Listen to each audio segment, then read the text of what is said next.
আসসালামু আলাইকুম, কেমন আছেন সবাই? তো সকাল থেকে শুরু করলাম, রান্নাঘরে চলে আসলাম। আজকে সুজি রান্না করব অনেক দিন পর। তো সুজিটা আগে ভেজে নিব, একটু গরম মশলা দিয়ে দিলাম, দুটো এলাচ আর দারচিনির একটা ফালি দিয়ে একটু ঘি দিয়ে একটু নেড়ে চেড়ে সুজিটা ভালো করে ভেজে নিচ্ছি। আর সুজিটা কিন্তু ভাজার মধ্যে মজা। আর গরুর দুধ জাল দিয়ে রাখছিলাম, সেটা দিয়ে দিলাম। যেহেতু গরম দুধ, জাল দেওয়ার সঙ্গে সঙ্গে কিন্তু নেড়ে দিতে হয়, না হলে কিন্তু দলা পেকে যায়। ওই জন্য সুজি রান্না করতে একদম দেড়ে থেকে খুব নেড়ে চেড়ে রান্না করতে হয়। আমি একটু গুঁড়া দুধও দিয়ে দিলাম। আমি যে কোনো দুধের জাতীয় খাবারের সাথে গরুর দুধের সাথে গুঁড়া দুধ মিশিয়ে রান্না করি। সেমাই বলেন, সুজি বলেন, পায়েস বলেন, তাতে কিন্তু টেস্টটা আর স্বাদটা কিন্তু আরও বেশি মজা হয়।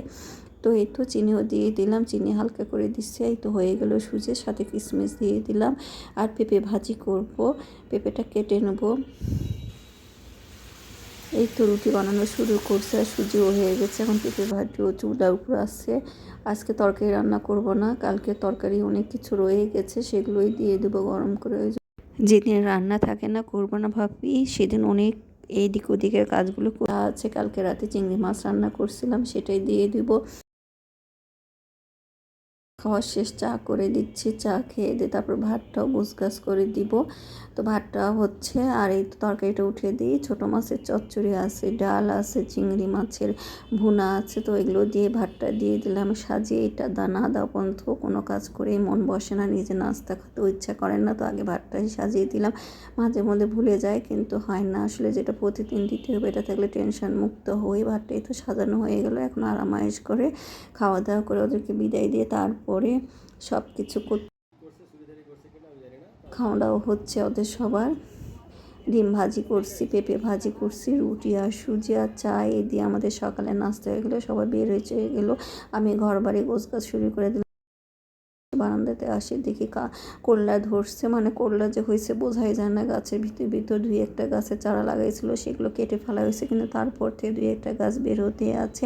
ভিতর দিয়ে বের হয়ে ভিতরে চলে গেছে। বাহির দেখে করলা ধরে আছে, দেখাও যায় নাই। তো পাওয়া গেছে আরও কয়েকটা ছোট ছোট হয়েছে।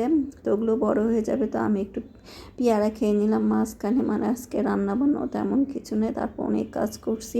যেদিন রান্না থাকে না, সেদিন কিন্তু রান্নাঘরের অনেক কাজ হয়। তো প্রতিদিনই কিছু না কিছু পরিষ্কার করাই থাকে। তো এই তো বিকালে আবার নাস্তা পানি জোগাড় শুরু করছি। ডিম পিঠা করলাম, ধনে পাতা দিয়ে, ডিম দিয়ে, চালের গুঁড়ি দিয়ে, হলুদ গুঁড়ো মরিচের গুঁড়ো দিয়ে মেখে নিলাম। এখন ভেজে নিব। অনেক রকমভাবে এই পিঠাটা আমি করি, ছোট ছোট করেও করি, চিপসের মতো করি।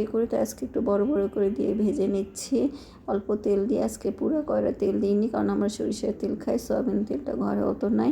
তো সয়াবিন তেল দিয়ে পিঠা বলেন, পাস্তা বলেন, এগুলো নুডলস, এগুলো তো সয়াবিন তেল দিতেই হয়। ওই জন্য ওটা দিয়ে ভেজে নিচ্ছি। আর সরিষার তেল কড়াইতে দিলে একদম ভরা ফেনা উঠে পড়ে যায়। আর এই তো চা উঠে দিছে একদিকে, এটা তো থাকবে আমাদের সকাল বিকাল, চা না খেলে হয় না। আমি খাই না, কিন্তু সকালে আর বিকালে এক কাপ করে চা খেতেই হবে, এটা থাকতেই হবে যে কোনো খাবারের সাথে। আর এটা ছাড়া চলবেই না। এই তো আমরা এখন নাস্তা করে নিই, ডিম পিঠা চাই দিয়ে, আর সাথে তো মুড়ি থাকবে। তো সবাই ভালো থাকবেন, আল্লাহ হাফেজ।